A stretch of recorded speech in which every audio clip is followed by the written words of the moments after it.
Assalamualaikum warahmatullahi wabarakatuh. Nama saya Nadila Fatra Aini dengan NIM 2020133028 dari kelas 2A Pendidikan Geografi, mata kuliah Geomorfologi Umum, dosen pengampu Heri Setianto, SPD MSc. Materi yang akan kita bahas adalah gaya eksogen, denudasi, dan deposisi. Proses eksogen, A. Gradasional atau denudasional. Yang pertama, pelapukan. Disintegrasi atau dekomposisi batuan di tempatnya merupakan proses statis, tidak melibatkan pemindahan material. Yang kedua, perpindahan massa karena gravitasi merupakan proses dinamis, melibatkan perpindahan massa batuan ke lereng bawah karena pengaruh gravitasi.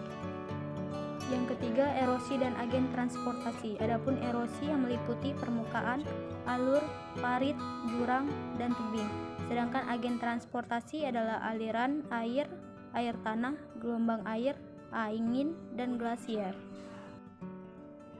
B. Agradasi atau deposisi.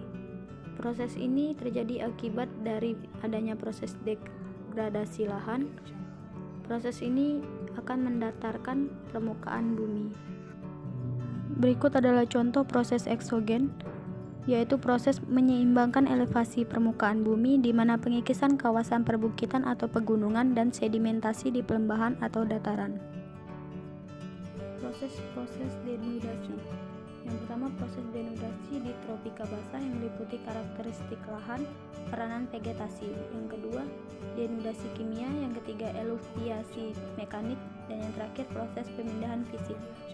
Proses denudasi di lingkungan tropika basah. Denudasi atau pengikisan, pemindahan atau transportasi bahan yang ada di muka bumi yang selanjutnya akan diendapkan di tempat lain.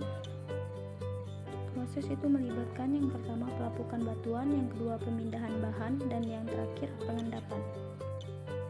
Ketiganya dapat dikelompokkan dalam dua kategori. Yang pertama proses kimiawi atau denudasi kimia, yang kedua proses mekanik di bawah pengaruh gaya berat dan aliran air. Proses-proses tersebut dipengaruhi oleh yang pertama iklim, yang kedua vegetasi, dan yang ketiga lingkungan geokimia. Karakteristik lahan. Yang pertama, wilayah dengan curah hujan dan suhu tinggi. Proses pelapukannya yakni intensif, pelapukan kimia yakni dalam, volume tanah dalam. Yang kedua, apabila tidak diganggu oleh manusia, vegetasi penutup lahan akan berupa rumput, semak, pepohonan berkesinambungan yang berbeda kerapatan dan strukturnya.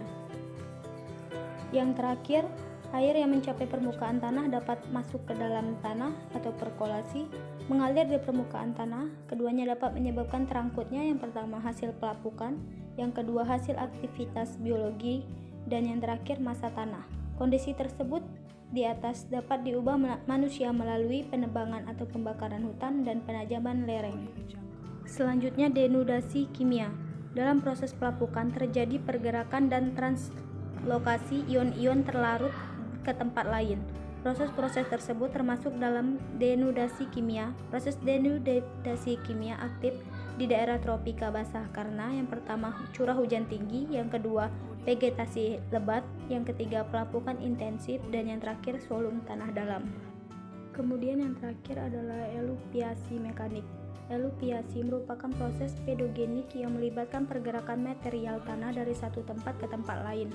Dalam profil tanah, hal tersebut terjadi apabila yang pertama kelebihan air, yang kedua struktur tanah baik. Sekian penjelasan dari materi tentang gaya eksogen. Saya akhiri. Wassalamualaikum warahmatullahi wabarakatuh.